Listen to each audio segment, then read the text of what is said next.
Osawatomie, the city of history and promise. We got a wonderful episode, and I am super excited, as always. This time we're talking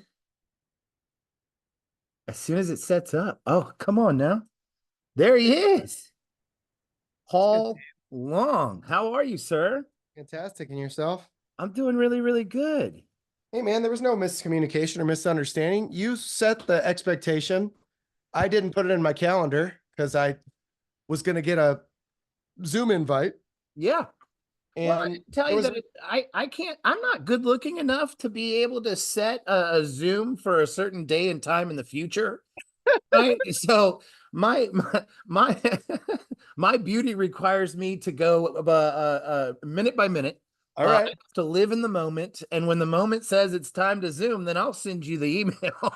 That's on me. So that's why there's not a misunderstanding. Hey, speaking of which, Yes, sir. that's kind of the premise of everything I'm doing now.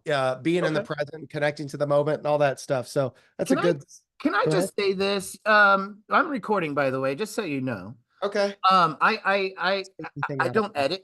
I don't edit because I don't have those skills. So all of this is going. Now, um, I knew nothing about you until you came to our high school and you gave your fundamism talk with our student body, and afterwards I was really excited because I got to run into you for a brief moment. But when I was a camp counselor, I was 27 years old out at Wildwood. I don't know if you know where that's at in Lacine, but they one thing that I learned in that experience is that I need to take something from everybody, right? So all of my interactions that I have and all of the relationships that I build, I try and take something from them. And in that moment, you gave me something that I've really been working on over the last, I mean, pretty much 2 years since I met you, which is to be present in the moment and to make sure that whoever I'm having that conversation with gets my attention. They get me. Like you get the whole version of me right now in this moment because that's what's important to both of us is Mm, that this is going to be a meaningful opportunity, yeah, right? absolutely. And you're so you're around champions. You rub shoulders with people who are the greatest of all time. Uh Not to go into too much, but the forward of your book, Fundamism, which you have sitting on your shelf there, which I have consumed myself, right? I'm a Yeah. consumer. Uh Yep. Trying to find, bits and pieces that are gonna work for me, right? So Travis Kelsey wrote your forward. He's been on your podcast. So I know that if you haven't helped instill a championship mindset in other people, you're rubbing shoulders with people who have a championship mindset, right? Well, that's high praise. A couple of um, s- kind of fixes or updates to so yes, and uh, Mhm. I met Travis at several charity events. We ran into each other at several different charity events. Right. And at the time, my buddy John Stoner, who also went to Osawatomie junior high and high schools until his sophomore year, he and I were doing the cat suit story or saga out at Kauffman Stadium. Yeah. So the short of it is Travis and I connected over shenanigans and a common interest in helping others. And he ended up helping John and I win fans of the year for the Kansas City Royals. Oh, cool. That's So amazing. ultimately he exchanged You guys beat out the Caped Crusader, the guy who wore the flag. I mean, that everybody. that's tough because I remember he was a steadfast man. He was there at all those games. And the moose guy, Yeah. the moose Oh, that's too. right. Yeah, The big antler guy right there right there behind the dugout. Yeah. sure. Stuff. But And you nevertheless, even beat so out the Miami Marlins guy. that is true. That is true. Yeah. Of course, Miami had nothing to play for that year, so I don't know that they were getting much attention. I don't think I think But he just enjoyed being bright orange at every game. that's right. That guy was And having all the money in the world to sit wherever you want to. yeah, exactly. The rest of us, not so much. All right, so I'm gonna just try and do this quickly and briefly.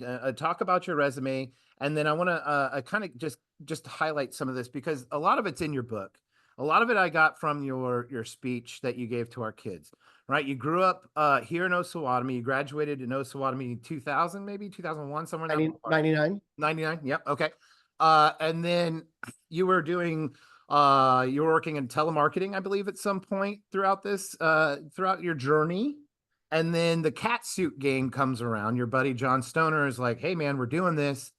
So you have a wrestling singlet with cat suits, and this like harebrained idea you have parlayed into um your work with charities, your work with oh man, I'm gonna mess this up, but it's the Band-Aid Noah's Vantage Project. yeah, Nose Bandage Project. Which by the way, goosebumps every time I think about it, read about it. Like somebody who has that kind of mentality is unbelievable. And then you are now uh doing public speaking engagements as a motivational speaker. Essentially correct. Yes, sir. Okay. So, what um goodness gracious. Like what a story arc, right? So, what I really want to get to, I know your dad your relationship with your dad really shapes a lot for you. Sure. And just touching briefly on that, in your book, you talk about it, him being an alcoholic, and kind of making things a little bit more difficult for you guys growing up. Although you do not make any excuses about your childhood, you make no excuses about who you are and how you grow up. You're Mm. just sharing like this is my experience. Um, Besides your familial upbringing, what is it about Osawatomie that shaped you and who you are now? Well, I think it's really driven by one of the words up on your whiteboard, Yeah. right under competition, Yeah. community. Yeah. I'm glad you said So a little course correction. Dad was a significant addict. I never saw him touch a bottle. Okay. It was mainly they were mainly bottles of pills, Oh, okay. and which is not news to you, is very prominent in small towns. Yeah. And has gotten worse over time, specifically in the community that we both know and love. So, what what helped shape me and my perspective were individuals that had a similar plight, a similar childhood. They grew up around similar things and similar challenges, and we rallied around those situations. Um, I think the most common theme was we didn't make excuses for who we were or what we had endured or what had challenged us, but rather we just had fun, man. We ran the city. We walked everywhere, miles and miles and miles. One of the most prominent Osawatomie stories I have is there was a blizzard coming down, and of course they didn't cancel school back then. Mhm. Uh, but now, man, it rains a half an inch and school's done. Hey, Uh, please don't talk about that. That's one of my perks, right? We get three perks at our job. Okay. Don't take this from me, Paul. my apologies. Well, back then they didn't cancel school at all. Right, It's right. John Stoner, the other cat suit guy and my best friend in the whole entire world. Him and I are walking to school in this ridiculous blizzard, and this minivan stops us right on Main Street. And she says, "Would you like a ride?" I look at him and he looks at me, and we unanimously agreed, of course we want a ride. We Yeah. hop in the back. I say to him, "Do you know her?" He says, "No, I thought you did." But we were dropped off at school and we were warm and everything was okay. I mean, back then we didn't worry about anything. It was a tight-knit community. My mom and dad's only rule was if the sirens went off for the volunteers, the fire alarms or whatever, the alarms that you could hear anywhere in the city at the time, Yeah. you had to call us immediately and let us know that you were safe. So Yeah. we saw McDonald's, the rise of McDonald's, and we thus saw the fall of a McDonald's. Okay. So can I tell you my favorite joke? Right. So I announced the football games. I Yes. announced the football games here at Osawatomie, right? And when Osawatomie, when we sack their quarterback, I make the announcement with that sack, it's buy one, get one free Big Macs at the Osawatomie McDonald's. That's right. Right. So the beauty of it, The beauty of it is that there is no Osawatomie McDonald's No anymore. longer exists. And it's a buy one get one with Chris Jones over the last couple of years, Yeah. which is fun. Yeah. And so I tell this joke, and the play there was a I think I don't remember who we were playing, but a player from the other team. I heard this from one of the guys doing the chain gang, but the player from the other team turns to his coach and goes, "Can we stop at McDonald's for Big Macs after the game?" And the coach had to turn to him in mid. I mean, we're in the middle of a game, and the coach turns to the kid and goes, "There is no Osawatomie McDonald's." And he goes, "Well, then why would he say such a thing?" Because he's a brilliant writer and a present comedian. So the so to your core, right? When you talk about having fun, my third grade, my mom kept this like, what are you going to be when you grow up in third grade? When you have to fill this out, right? And talking about, what does your mom do? What does your dad do? What is it? All this other stuff. And at the very end, my goal in life is to, and mine, when I'm in third grade, I wrote, have fun. Man, it's All awesome. right. And my mom used to throw that kind of in my face because I didn't really figure out work ethic until I was 27.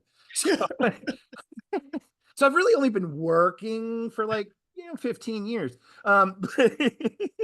But but I appreciate that you um like you take this idea of like what's something that like everybody can rally around, having fun. Sure. And what does everybody need in life? Everybody needs to have a strong growth mentality. And so you infuse a growth mentality with fun at every step along the way. What's good? What's good? I love that that's where you start. You start everything with what's good. And it just makes me, I don't know, it just makes me realize that we can lead a life of joy. We can lead a life of happiness and have fun and even if it's a ridiculous, joke about not having McDonald's anymore, we're still bringing smiles and we're still trying to make the most of whatever it is that we're given in that situation. So I genuinely appreciate that from you. Well, thank you for saying that. I think the most important thing to note when we discuss this concept of fun is there's a lot of folks within our Osawatomie community and abroad. I mean, you can go anywhere. You could look in Gaza right now, and you could look anywhere in the world, and somebody is dealing with some significant challenge where it is next to impossible in their mind, in our mind, to focus on anything other than the struggle, right? Well, Yeah. my mom, my dad, they can't put food on the table, or I don't even have shoes on my feet, or whatever it may be, right? And it's so easy to focus on what's not working or what we don't have. And so I never want to make light of that stuff and say, well, if you focus on the positive, if you focus on what you have, or if you focus on because obviously it's a lot more difficult for others, but Yeah. this concept of fun is really about exploring your own foundation, the F in fun, and Mhm. everything that makes you you. That's your DNA, your experiences in life, how you became who you are, your strengths, your areas of opportunity, and leaning into your authentic self. The you is understanding others' perspectives, because this is something that we could probably afford to do a lot more of if we want to connect, if we want to drive community, if we Mhm. want to make every moment matter, like you said, and be present with others. Understanding their perspectives matters. And then ultimately the in and fun is next steps. And this is identifying how to mitigate the challenge, how to mitigate the things outside of our control, and really channel our energy to focus on things that give us strength. And so I just want to be clear, it's not sweeping all the stuff under the rug that's not working. No. It's leveraging those things, leveraging who we are, and trying to find, yes, and navigating those situations to ultimately realize that this life is like, we got one shot at it, and Yeah. we could dwell in all the crap that's not working, or we could find a way to navigate through that and make the most of the moment that we have now. So in closing my diatribe, it's really all about, how do we connect to the present? How do we connect with others? And how do we connect with oneself? Yeah. Oh, and I absolutely love it. Um, so there's something that I have to ask. Like you spent time with Rex Hudler?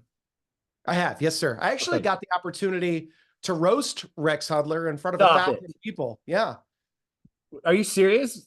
Yeah, the roast of Rex Hudler was a charity Oh, event. well, man, I mean, okay. So I have my pantheon of optimism, right? And in my mind, it's got two people in there, you and Rex Hudler. I mean, there's like like, Eternal optimist. yeah, I mean, it's like you guys, I don't understand. Like, I understand it because I model myself almost in a very similar light, which is, um, the cup's always running over, man. Like, Yeah. there's no half full, there's no half empty. It's always go, and even in like the worst games, you could still hear Hudler talking about like what a great day at a park, Hmm. and just like infusing his optimism in there. And whenever heard your speak, whenever you talk to our kids and reading through your book, there's just this tone of optimism, which is really impressive. So Michael J. Fox, about a year ago, I heard him say this. He says the key to sustained optimism is gratitude, Mm. right? So the sustained optimism was the part that I hung on to, right? Because everybody can see optimism when things are good. Yes. Optimism's easy when things are going well. It's easy to be optimistic, right? Mhm. As a Chiefs fan right now, you have every reason to be optimistic for the Sure. future year, right? Yes.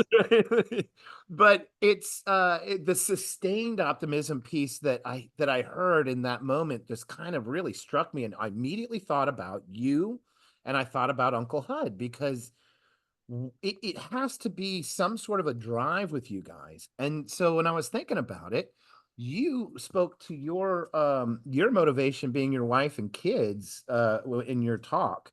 Is that still where you find the most source of gratitude in your life? Yes. And Yeah. opportunities like this. I mean, listen, I know that I have been blessed with amazing experiences. I mean, the fact that you could ask about Rex Hudler and I could say, yeah, I actually got to roast him in front of 1,000 people. Yeah. I never talk with that. I never have talked about that with anybody. You created that environment for that topic to come up. Sure. I'm grateful for moments that have been gifted to me that I believe are a direct result of the optimism or the presence that I carry about my day with. And so I think the most important thing to note for anybody listening or in response to your question is like everybody on this planet has a shared human connection. Like all of us, we all do. And people might hear your setup in that question of Rex Hudler and optimism and the parallel between him and I and how we see life and whatever it may be. And they may say, well, we're not like Rex. We're not like Paul. We don't have that. We're not built like that. Right. There is a human connection that we all share. And that human connection is despite your personality, despite your upbringing, everybody listening to this and in this world has gone through something, is currently going through something, or will inevitably go through something, Yeah. period. What I Adversity. love about what you said is it's easy to focus on the optimism when things are going good or Yeah. great. Like Yeah. we've all heard that old adage, this too shall pass. This too shall pass when you're Right. dealing with a challenge. No one says it when you're having a wonderful day or when you're on cloud nine, but also this too shall pass. Right. Yeah. And Yeah. it's the ebbs and flows of life that create these moments where we can be grateful, where we can be present, where we can understand where we've been to identify where we desire to be or where we're headed.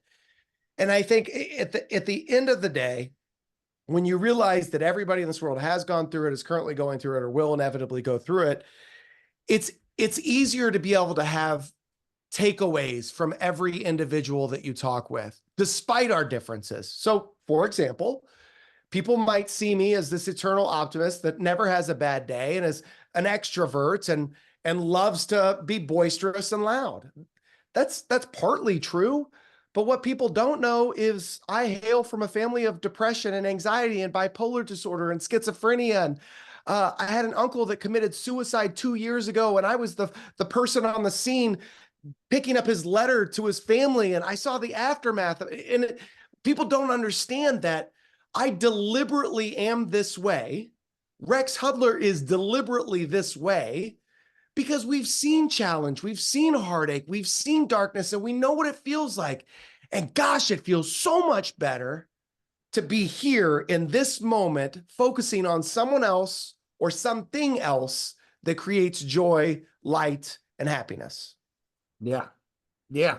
And to piggyback in the moment, if you're not looking at every experience as an opportunity for growth, you're missing out. Sure. Because I feel as though every opportunity that we come across, that we see, or every experience of it is an opportunity for that growth. Now, adversity just gives us a glaring opportunity to exercise that character development that we've gone through. Mm. So I I like that you said this because of the ebbs and flows, right? And you hear Tom Brady talk about, well, success isn't linear; it's this jagged ledge, right? And of course, he's not the first person to say it, but it's always nice to hear it from somebody who has 7 rings. Sure. You know what I'm saying? So I got a pretty big no this summer in my career life, and I spent like 2 or 3 days just really just feeling it and engulfing myself in it, and throughout that whole 2 or 3 days of just like being down, I was kept telling myself, okay, so I got to know, but that doesn't mean I'm going to stop my trajectory, right?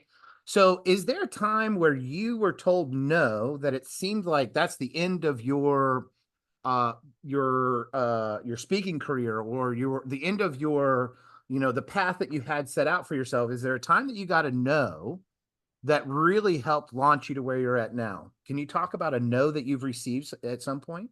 I mean, there's a number of them. Prior to my speaking career, I worked at Farmers Insurance as an underwriter, and they had a development program where they identified the top, future stars or future leaders in our organization. And it was an application process. You had to be nominated first, then you had to submit an application. Then there was an interview process, and it Mhm. was very robust. Yeah. Well, at the time, I had already decided that I was going to leave Farmers. I had a job opportunity as a 1099 contractor, as a consultant, starting this journey that I'm on now. Yeah. And so I had even told my senior VP and a father-like figure to me that if I'm selected, I'm going to say no. Right. He said, well, that's great. I would encourage you to still go through the process for experience. And Okay. that's what I did. I took it very seriously. I went through the process. I did the application. I had all the interviews.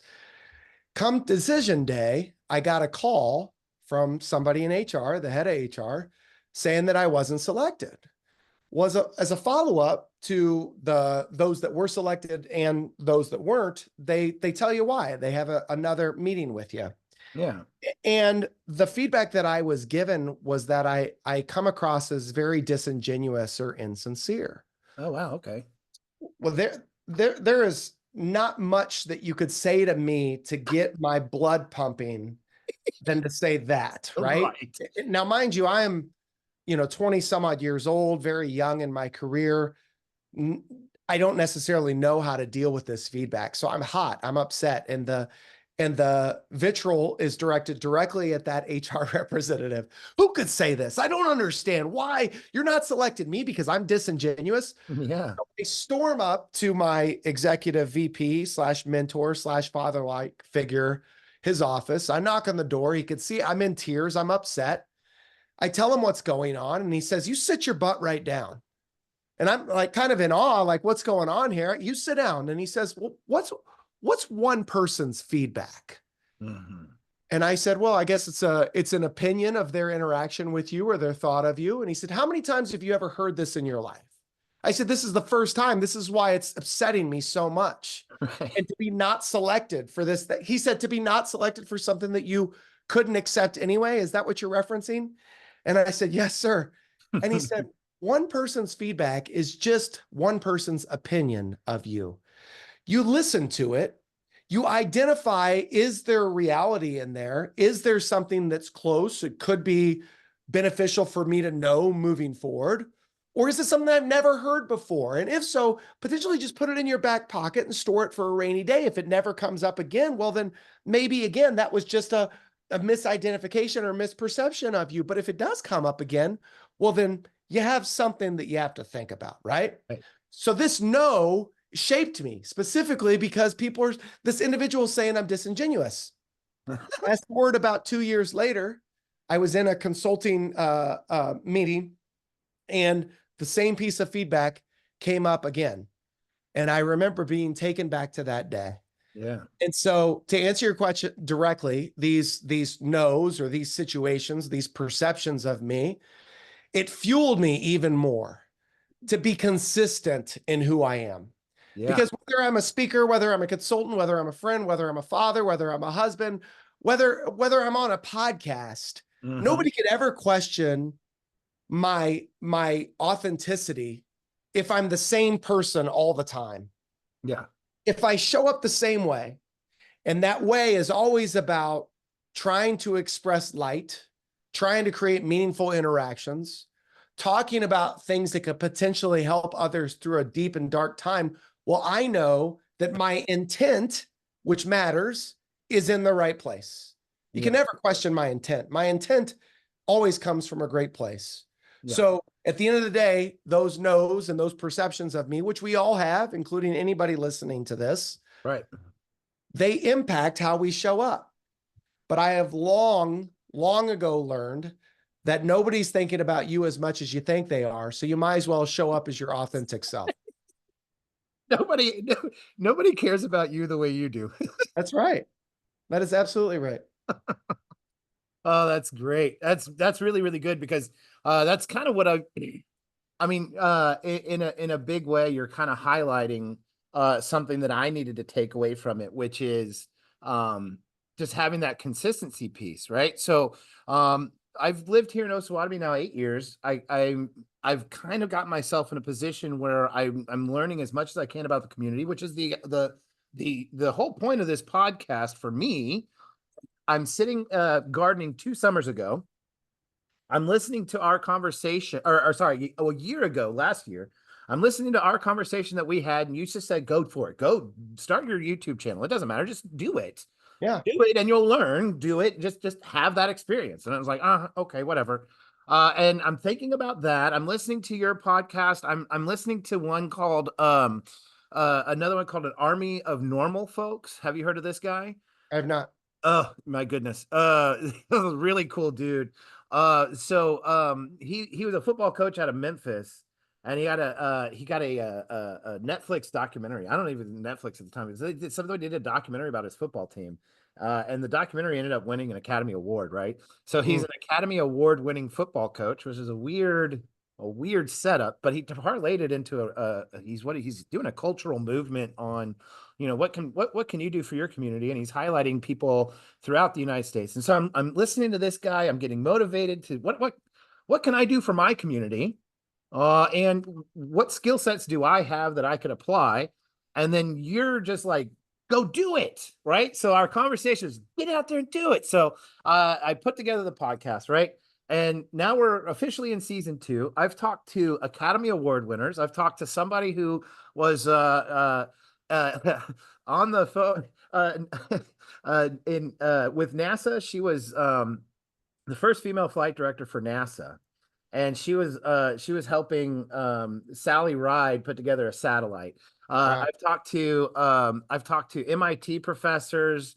I've talked to some of the greatest minds in mathematics. I've talked to people in this community, the mayor. I've talked to the historian Grady Atwater. I've talked to a lot of people in this town too, just trying to get a pulse on this community.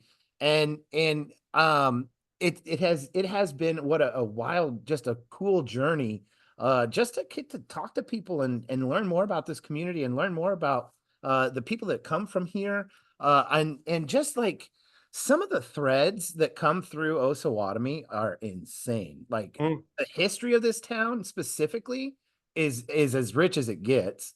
And so I've just been enjoying this process. So I wanted to say thank you, because you definitely, like, I put myself on the ledge, but you kicked me over and pushed me over the ledge to make this thing happen. So The 12 people that watch this really appreciate that. Well, I appreciate the kind words. I think that the big takeaway from that is like oftentimes, the paralysis by analysis thing, and Mm. we think that it has to be perfect, or we think we have to have the right format, or we want the 12 listeners to think that it's going to be the best thing that they've ever heard. Yeah, that's right. But the reality is it'll never be the best thing they've ever heard without reps and without Right. practice and without doing it and seeing what works and what doesn't work. And the only way to do that is just dive in Dive and in. figure it out. That's And right. ultimately, you wouldn't have experienced any of those conversations or met any of those people if you just hadn't made the decision that you're going to figure it out on the fly. Yeah. And you're a better individual as a result. And so is the podcast. Yeah. Oh, you're not lying. You're not lying at all. All right. So, mathematically speaking, what I'm about to ask you is not surprising. Okay. Culturally speaking, it's a phenomenon. All right. Okay. So I like okay, I'm assuming that you know the Kevin Bacon 6 degrees, right? Yes, sir. Okay. Uh there's something more realistic that I think is amazing. And when you think about mathematics and the amount of people that you actually interact with, of course, being 6 degrees away from somebody is not surprising at all. But Sure. I would like to go ahead and just lay a fact out for you is that you are one person away from the King of England. Interesting. Tell me more. Travis Kelsey met Prince William this summer. There's Oh, yeah. pictures of Travis Kelsey and Prince William, and I love that connection because to me it's just funny, right? So like by having this conversation, I am now 3 steps away from the King of England. One thing I would like to comment on, because I think that there's this phenomenon in society, especially with social media, Mhm. and I would even add more so in smaller towns like Osawatomie. We see individuals creating, or we see individuals doing, or we see celebrities performing, and we hold them in such a high regard. Yeah. We hold them in such a high regard that we almost diminish what or who we are. Oh yeah. So Travis Kelsey is one of the most phenomenal individuals I've ever met. When I finished my book, he was the first person I connected with to ask if he would contribute the forward. Yeah. And he graciously said, Paul, I would love to help you because I know that you're a good dude, right? Right. Because I know that you're a good dude. That's really why he did it, right? Right. So the premise of the forward, or the info from the forward, the content from the forward, actually came from the podcast. So it was always an agreement that you come on the podcast and then we'll leverage that information to write the forward. So Travis didn't actually write the forward. His words that he said in the podcast, I then leveraged for the forward, and he signed off on them. Beautiful. All that to say that people ask me all the time, are you friends with Travis Kelsey? You know Travis Kelsey. I'm an acquaintance of Travis Kelsey. I haven't talked to Travis Kelsey in probably 3 years, but we've shared some really cool moments, including the time that he invited my wife and I to watch a game in his suite with his mother, No, Donna. no way. So degrees of separation. Right. Basically like this with Taylor Swift, because we watched the same football game in the same room, right? But Of course. her, Not but the in a same different day. day. Yes. I But the point is this: the reason why I believe I've had opportunities to meet amazing people, Travis Kelsey, Bobby Witt Jr., Nick Hampson, mayor of Osawatomie. yeah. Who is an awesome dude, by the way. Who is an awesome dude. I Yeah. had the opportunity to interview Mayor Kay Barnes back in the day. I mean, Okay. just really cool folks throughout the years. Yes. I think the common theme, or the reason why those opportunities were created, was because I treated those individuals just like I would treat you or my wife or my son. I didn't treat them as a celebrity that's accomplished all of these amazing things. I just treated them as a human being, because at the root of all of our experience, that's all we want. We just want to be seen. We want to be heard, and we want to be treated like everybody else is. And they miss that more than anything else, because everybody just, oh my gosh, instead of, I Yeah. could relate. Yeah, and he's yeah, and his plight has gone from yeah, he was flying at 30,000 being the Yeah, greatest tight end of all time, which yeah, we found was peanuts compared to being T Sway's boys, that's right? exactly right.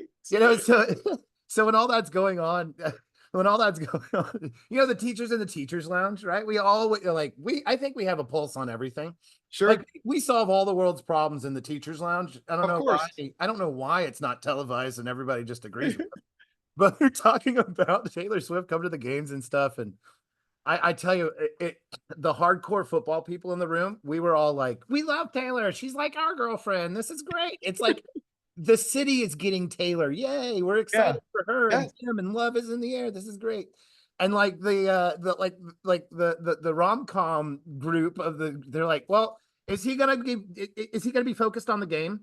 right. Is he going to be like, is this going to ruin it? Like, is he not going to be able to catch the ball now because of it? And so like, they're talking ball, right?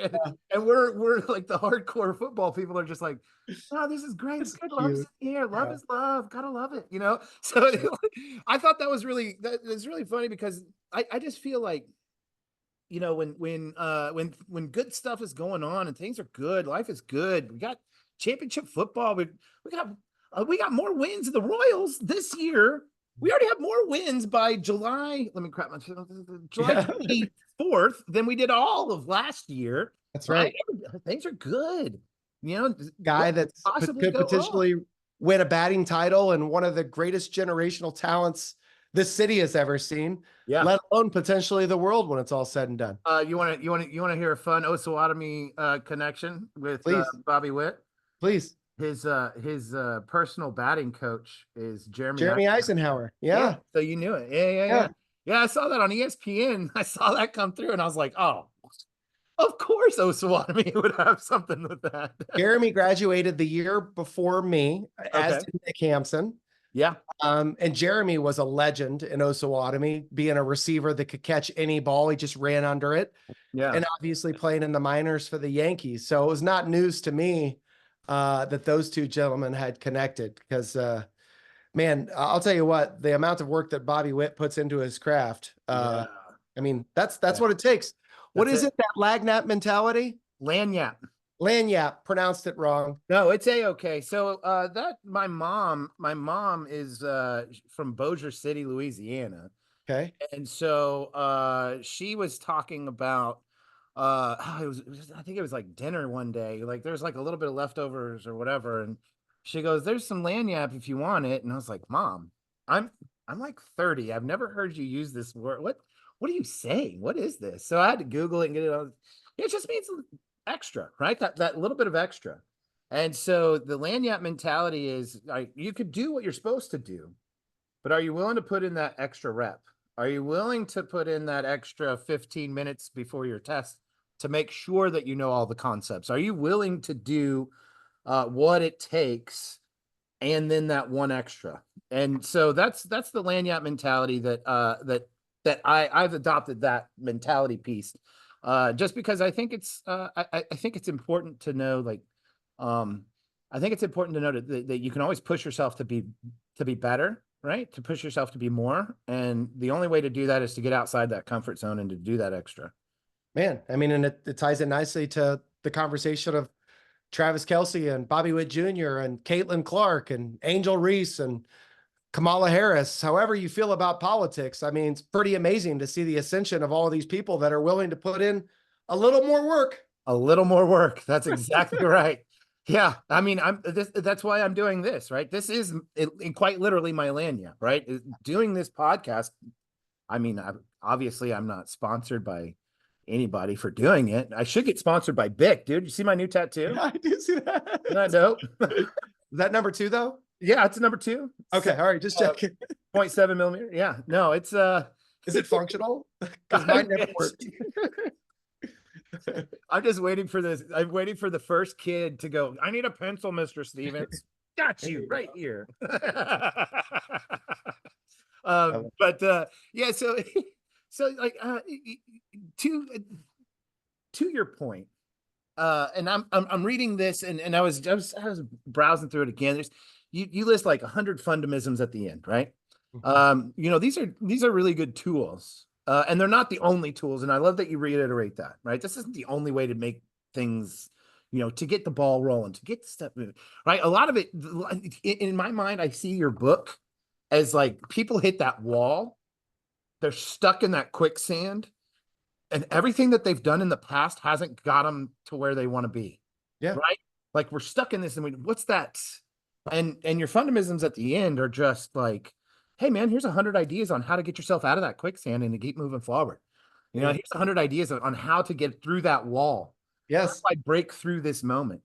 And I love in there you talk about let's get comfortable being uncomfortable.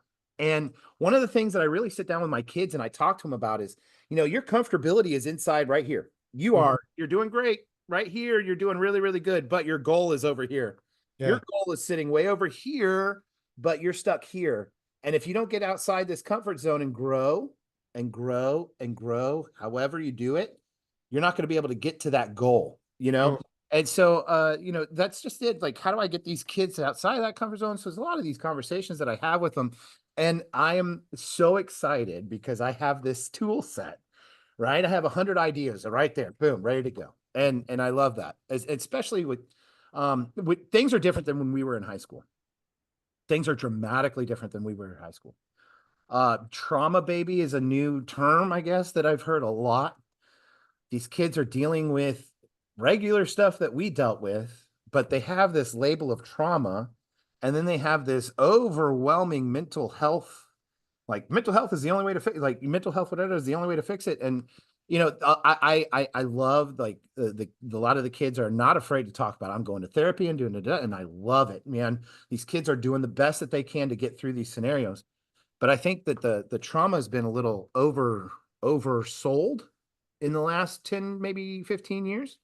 And whenever I get a chance to get my paws on these kids and really sit down and talk to them about what's really going on, what's happening, and why can't you be successful in a math class? A lot of it is just we're getting in our own way. Man. It's getting in our own way. You know, I like this is helping a them through that. very deep conversation that could go on for hours and hours. Yeah, And you ain't I wrong. I have some strong thoughts about the phenomenon that you just talked through. Yeah. You know, I think that we are so open to being vulnerable and talking about our challenges now that the line is getting blurred between significant mental health issues and everyday life challenges, right? Yeah. So I love that we've created this environment where you could talk about it all, where we could get it all on the table and we could say, here's what's going on in my head and here's where I'm at and this is how I feel. And it's created this wonderful opportunity for support. Where we've potentially faltered is we haven't done a great job of fostering resiliency. Mm-hmm. And so this stuff was going on when we were kids, brother. Like I was thinking about Yeah. when I grew up in Osawatomie, a very close friend of mine, somebody that I hung out with all the time, was acting really weird at my house one day and was carrying a backpack and was just adamant that they were going to go to the park later. And do you want me to go? No, I want to go by myself. I just want to be at peace. I want to be alone with my thoughts and just off. Like it just didn't feel right. Like it was a different feeling than I had felt with this individual before. And I don't know why, but I took it upon myself to look in this individual's backpack when they went to the restroom at my house. And I found a hangman's noose with a Oh, full wow. length rope. This individual comes out of my bathroom and sees me in their Yeah. bag. Probably ready to fight. And I say, well, what is this? Yeah. They say, it's none of your business. And I said, what is this? And we have a conversation about it. And they, having lived a very similar lifestyle of me, they were just so overwhelmed by trauma that this was the easiest way out. This was the way to alleviate all of that stuff. Yeah. I didn't see it at the time. I had no idea of what fundamentalism was in that Sure. moment. It didn't even exist to me. But what I know now is that everybody, every one of your students, every one of the individuals that I work with, all of my clients, all of the teachers, everybody in society, we all have gone through something, or currently going through something, or will inevitably go through something. And when we are, we cannot see anything. That means that the likelihood of any person that we connect with, the likelihood of them being in their head, thinking about where they've been, worried about where they're currently at, or anticipating what they're about to go through is extremely high. Like Mm. every single person we connect with. So how do we get out of that quicksand? You mentioned these 100 fundamentals, and that's not the only one, or they're not the only ones. But really, here's the answer. This is the answer. Those individuals that have seen a greater amount of success in creating light, love, and laughter, those individuals that have had more opportunities in life, they have a commonality. They have an ability to connect with the present, with others, and with themselves. So if imagine one of your students is wading through quicksand and they can't think about anything else because all they can think about is the quicksand. That means that they're in their head thinking about where they've been, worrying about where they are, or even anticipating, to your point, if I get out of my comfort zone, what if it does this? Right. The best way to overcome worry, anxiety, darkness, the only way to overcome those things is to find a way to connect with the present, someone else, or yourself. Mm-hmm. Well, a prominent business owner in my client base was saying to me, well, what if I'm presently anxious? Well, I said, that's not possible. You can't, you are presently anxious, but you're not living in the present. Anxiety is Worried worrying. about the future. That's exactly right. Yeah. So how do I break that cycle? How do I get out of the quicksand? How do I make a commitment to being present right now? Well, I have to introduce something that's called a brain pattern interrupt. All of those patterns are going around like this. I need to introduce a brain pattern interrupt. Yeah. Insert a fundamental. Yep. Insert going to lunch with your son, doing a podcast on a whim, going on a walk. Well, what if I'm on a walk? All I'm doing is thinking about the crap that I was thinking about at home. Okay, brain pattern interrupt. Instead of just going for a walk, why don't you set a deliberate intent to wave to 5 strangers? Mm-hmm. Why don't you skip for half a block? Why don't you stop for a brief moment on your walk and identify as many sounds as you could hear? I hear a person screaming. I hear a crane going. I hear a 1973 Barracuda going down. Right? So, so when you're thinking about those things so deliberately, you can't possibly be thinking about all the other crap. Right. That is a brain pattern interrupter, a fundamental. So I say often metacognition is the key to education. It's the keys to the Ferrari, metacognition. Are you thinking about what you're thinking about? And I envision my thoughts as 35 millimeter film. And this thought leads to this thought, leads to this thought, leads to this thought. Yes. So if I'm having a bad experience, I go back in my line of thinking to find the frame that got me to the wrong path. I take it out and I put a new one in. That is key to the brain interrupter, just you're talking about. And that's just my way of thinking about it. And I love that it parallels with what you have going on. It's beautiful. Last thing I want to share with you, and I'll let you go. And I know you're so generous with your time, and I appreciate it. And I know the rest of the 12 people that are behind me appreciate it too. But when you get to that next, what's next? I always I think about this really wonderful, powerful sports. I forget her name, and I wish I had her name. It eludes me, but it's fine. It's irrelevant. What she said is mental toughness is being able to focus on the next most important thing. Mental toughness is being able to focus on what's the next most important thing. Because a lot of it is I just threw, you're pitching in baseball, you just gave up a home run, right? Brady Singer, do you think he's really focused on that home run for the next 10 pitches? He better not be, right? We want him focused on the next pitch, right? And all of those things, what's the next most important thing alleviates that worry about the future. It alleviates the mistakes that you made in the past, and it says, let's put my energy into what's going to build moving forward. And that's what that I think really springboards your in fun. And I just wanted to share that last slot with you um before I let you go.